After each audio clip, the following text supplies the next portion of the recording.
Michigan was made from the Great Lakes and today is sustained by them. They're a part of who we are and what we do. And there's a museum dedicated to those who dared to do what many couldn't or wouldn't. Corey Adkins takes us to the Great Lakes Maritime Lore Museum for tonight's sightseeing. Not far from the shores of Lake Huron sits a small, unassuming building in downtown Rogers City. Some may not know the treasures this building holds. It's part of the history, and begin with, history is so important. And for many who do know this is here, that's why it is so important. This is Great Lakes history and the stories of those who made their lives on the water. Years ago in the 50s, they had 9 boats that sailed out of Rogers City, and you had to have no education whatsoever, just a strong back and you went sailing. Richard Adair was one of them. For these men and the women they left behind, it was a hard life. You're gone for a week, 2 weeks at a time.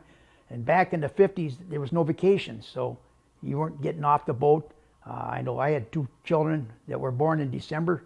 I couldn't get off for either one because the chief just said, they don't need you there, they got a doctor. What are you going to do?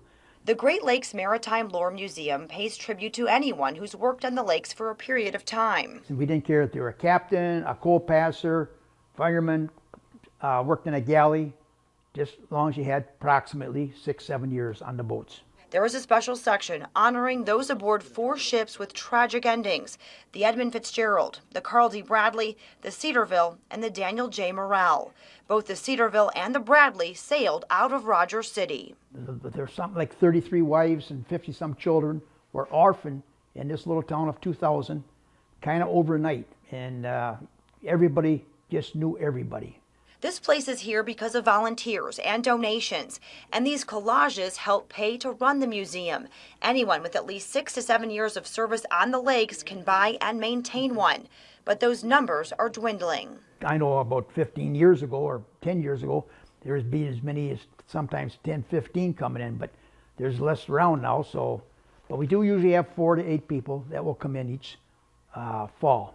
But still, every November there's a special memorial for the Fitzgerald, the Morrell, and the Bradley, because it's history and stories and people, things we can never forget. When you start seeing the papers from the 50s when the Bradley went down and the families and the funerals, and then look up at these kids who were 18 years old.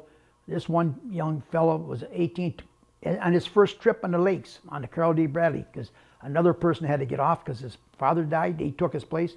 Didn't even make a full trip. And it's, like I say, it's history. For Sightseeing in northern Michigan, I'm Michelle Dunaway.